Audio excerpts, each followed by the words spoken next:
Hello, it is Yogi Sage here, and today I'm going to be breaking down the steps on how to astral project and what the process is like, alright? As you can tell, I'm recording this on a different channel. I created a second YouTube channel. I'm still going to be posting on the other channel, but I want to have a channel that is, fresh and new. When it comes to learning how to astral project, trying to do it and going through the process, there's 4 stages to it, if that makes sense. So this is based on my experiences astral projecting, because I've astral projected like a lot, like especially like 1 or 2 years ago. I was astral projecting a good amount of times, and might be posting some story times on it if that's something that you guys would be interested in. I'll be posting some spiritual story times. The first stage, I would say the vibrational stage. When you enter like a deep enough state of meditation and stillness within your body and mind, you're gonna notice that your whole body's gonna start like buzzing almost and vibrating. You may feel this in your fingers a lot, like your hands are gonna become numb. Your toes might become numb. Those are gonna be like probably like the most like vibrational like parts of your body. But what you want to do is you want to remain completely still. Like you don't even want to like move it even like a little bit, even though you'll feel like you want to move it. You don't want to do that. So this is like the vibrational stage. The second stage is you actually leaving your body, right? Like you're actually like popping out. Now we're still on the first stage, the vibrational stage.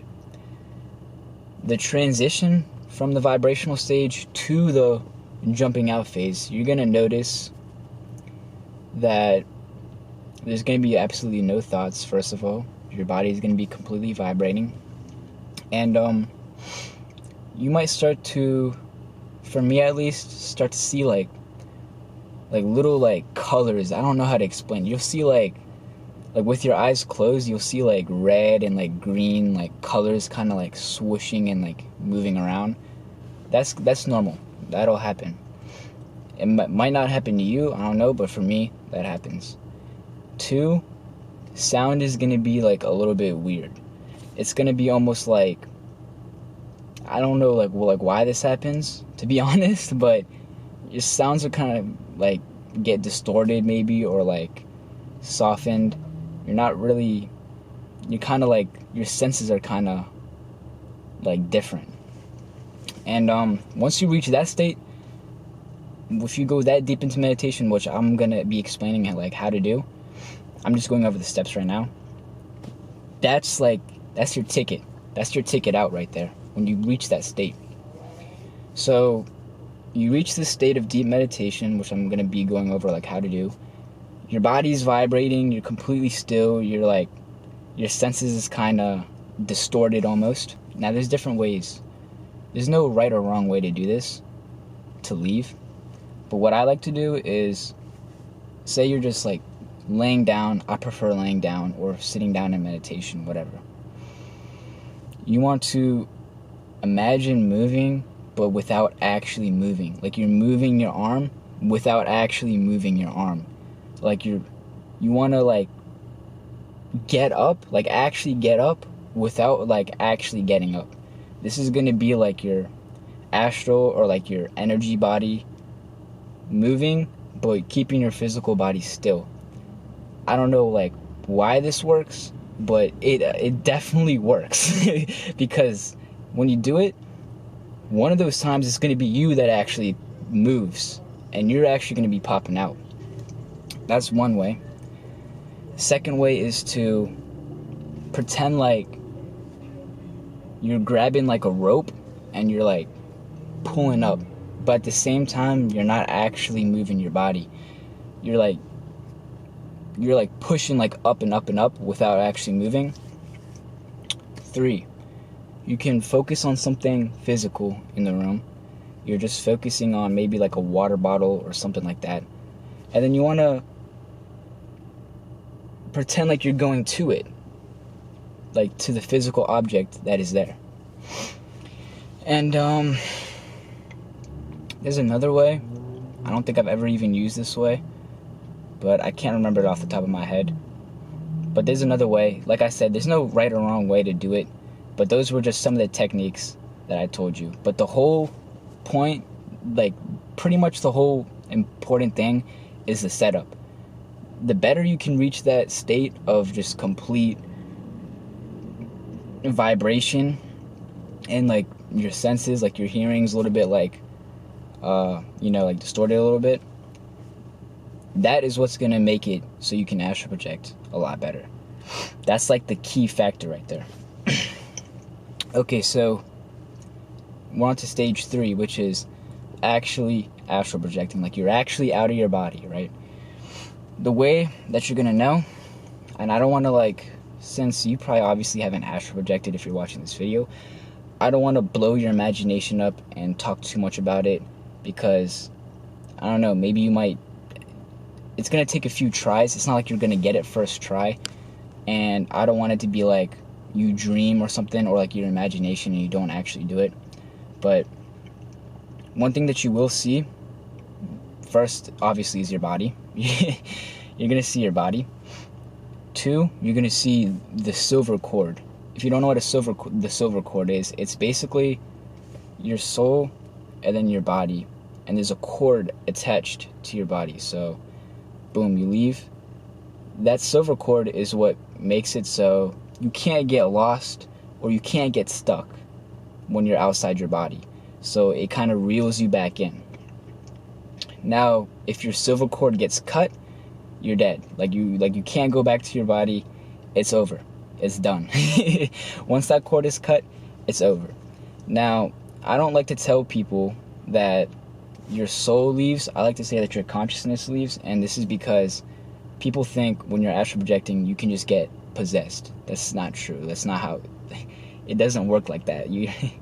No spirits is allowed to just come take your body when you still have your silver cord attached and just claim it. Out of all the people that have ever astral projected, the only time a possession like that can work is if you literally give the entity or spirit permission, if you literally allow it to. Other than that, it literally cannot. You also have your spirit guides protecting your physical body, so it just doesn't happen. Yeah, that's 2 things you'll see. You'll see your body, unless if you are astral projecting and you're like, okay, I want to go. If you're about to astral project and you're thinking about, let's say the Egyptian pyramids, right?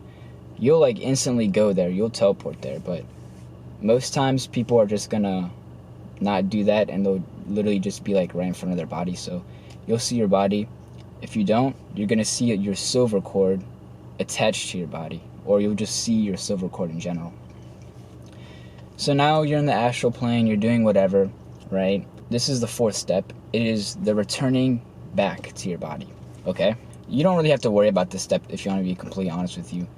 Most times, you'll just zoom back in whenever your body wants to, or whenever your body's about to wake up, or whenever your spirit wants to go back. It'll just go back, right? And one thing that I forgot to mention was, oh yeah, in the vibrational stage, if you get scared or nervous, this is the 1st stage, right? When you're about to leave, you'll instantly snap back. If you freak out, if you start to freak out, you're gonna snap back into your body. This has happened to me when I was first trying it out.